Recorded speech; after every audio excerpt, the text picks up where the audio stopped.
Master minds commerce చదవాలనుకునే 10th inter విద్యార్థుల తొలి ఎంపిక. చిరంజీవి గారికి ఇప్పటికైనా తెలుసా మీరు ఇలా ఇచ్చారని? ఇప్పుడు తెలుసు. ఎవరు చెప్పారు ఆ విషయం ఆయనకి?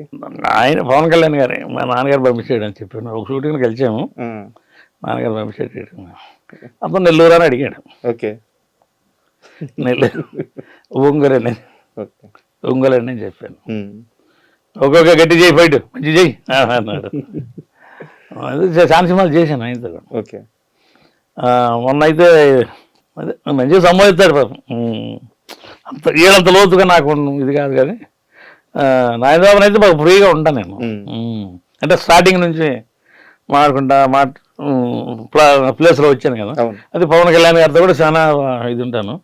అంటే మీరు ఎన్టీఆర్ గారితో, ఏఎన్ఆర్ గారితో, కృష్ణ గారితో, కృష్ణరాజు గారితో ఇలా లెజెండరీ యాక్టర్స్ అందరితో వర్క్ చేశాను. తర్వాత చిరంజీవి, నాగార్జున, బాలకృష్ణ, వెంకటేష్ వీళ్ళందరితో కూడా పనిచేశాను. సో ఇంతమంది హీరోలతో పనిచేస్తున్నప్పుడు మీకు చాలా పరిచయాలు ఏర్పడి ఉంటాయి అన్నమాట.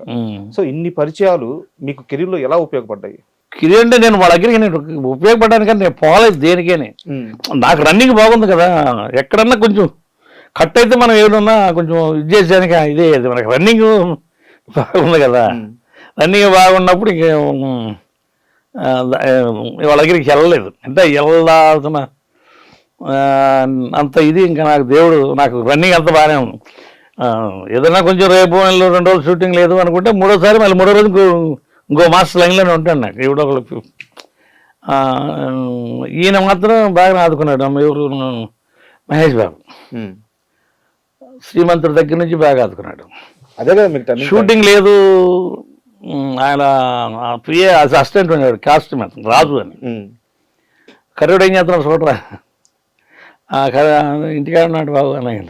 అంటే వీళ్ళు వచ్చి కాసేపు ముంచో ఉన్నాడు సాంగ్ జరిగేటప్పుడు కూడా, అంటే ఫైట్ కాదు సాంగ్లో కూడా వచ్చి రమ్మని కాసేపు వెళ్ళి కాసేపు అట్టుంటే మనం ఫైట్ రాజు వాడికి పేమెంట్ ఇచ్చి పంపించండి అని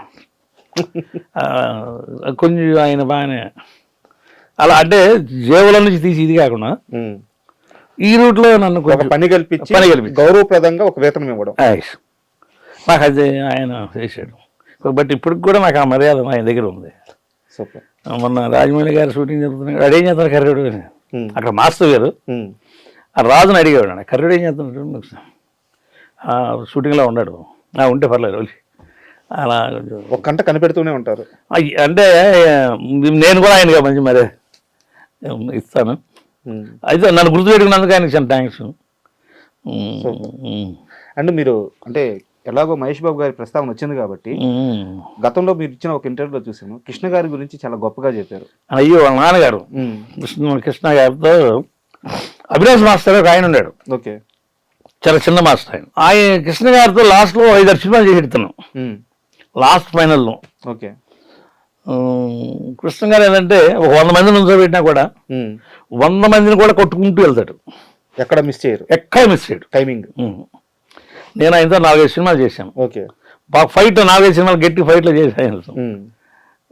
100 మందిని కూడా కొట్టుకుంటూ వెళ్తాడు. ఓకే, సరే బట్ అట్లాగే చాలా అందరి దగ్గర మనం పనిచేసాం. కానీ నాకు దూరదృష్టి ఏంటంటే ఆయన తర్వాత నేను మళ్ళీ సరే మనం ఇదేం చెప్పాలి, ఏ జూనియర్ ఎన్టీఆర్ గారు చిన్న ఆయన కత్తి టైమింగ్ విషయంలో అబ్బో నీకు 100 మంది సేమ్ వీళ్ళలాగానే ఆయన బ్రెయిన్ అలా వాళ్ళకి అంత స్పీడ్గా వెళ్తాయి. ఏదైనా ఒకటే టేక్ అంటే అంతే, మళ్ళీ మరో టేక్ ఉండదు. ఆయన చూశాను నేను మళ్ళీ చచ్చిపోయి తిట్టుకుంటారు. సరే, ఒక సరదా క్వశ్చన్ అడుగుతాను జూనియర్ ఎన్టీఆర్ గారి గురించి. మీరు మీ ఫైటర్స్ నాకు కరెక్ట్గా తెలియదు, ఒకరోజు ఉదయాన్నే సెట్కి వెళ్ళారు, జూనియర్ ఎన్టీఆర్ గారితో ఫైట్. రే వాసన వస్తుందిరా, తాగమాకండ్రా, జాగ్రత్తగా ఉండరా అని చెప్పి అన్నారంటే ఎవరితో, మీతోనా మీ ఫైటర్స్ తోనా? ఏంది అసలు? నాతోనా, నేను ఆ రోజు తాగేసి ఉంటాను.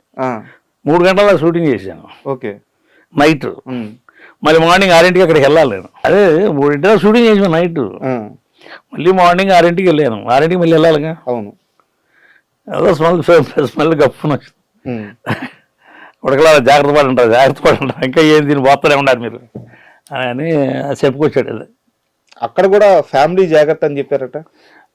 అదే జాగ్రత్త పడినరా అంటే తాగారని తిట్టింది కాదు, వాసన వస్తుందని తిట్టడం. ఫ్యామిలీ అదే కదా వెనకమాలంటే, జాగ్రత్త పడరా అంటే అదే కదా వెనకమాల. అదే అన్నాడు, కొందరు నుంచో పెట్టి జాగ్రత్త పడండి కొంచెం వెనకమాల నీ గురించి వాళ్ళు వీళ్ళందరూ ఉన్నారు అదే చెప్పుకొచ్చాడు ఆయన. వెనకమాల నుంచి ఇద్దరు పిల్లలు నీ మీద ఆధారపడి ఉన్నారు అని చెప్పారు. దాని మీద 3 మీరు తాగుతూనే ఉండి మళ్ళీ ఇప్పుడు వచ్చావు నువ్వు ఫైట్కి నేను చెప్పుకుని వచ్చాను. ఇప్పుడు నేను బయటికి వెళ్ళి 2 జామాకులు నవ్వులు మళ్ళీ లైన్లోకి వచ్చాను. జామాకులు షాట్లు అడ్డు తిరిగి బయటికి వెళ్ళి 2 జామాకులు నోట్లో పెట్టి నవ్వులుకుంటూ వచ్చాను. నాకు తెలిసిలే రారా నువ్వు అని చెప్పాను. ఏమని పిలుస్తారు మిమ్మల్ని? అన్నయ్యని పిలుతాడు, లేదంటే రామకృష్ణ పిలుతాడు. గబుక్కన ఒరే అని అంటారు. ఇప్పుడు వీళ్ళందరూ కూడా గబుక్కన ఒరే అంటారు. అంటే వాళ్ళకంటే మేము పెద్దవాళ్ళమే కదా. అవును. ఆ పెద్దలు చిన్న అయినా కూడా గబుక్కన ఒరే అంటారు. నాకు అది బాగా నచ్చుతుంది. మన వాళ్ళు ఒరే అని గబుక్కన పిలవరు. ఓకే, పేరు పెడతారు. లేదు ఇంకా బాగా ఇప్పుడు మహేష్ బాబు వీళ్ళ బాగా ఇంకా బాగా దగ్గరగా ఉండి ఆ కర్రోడు అని పిలుస్తారు, లేదా గుండోడు అని పిలుస్తారు. అలాగే సరదా నవ్వుకుంటా అట్లా పిలుస్తారు. బాలయ్య గారు అయితే రాకేష్ నాయుడు రమ్మని చెప్పండి, రాకేష్ నాయుడు రమ్మని అట్లా సరదా పిలుస్తూ ఉంటాం.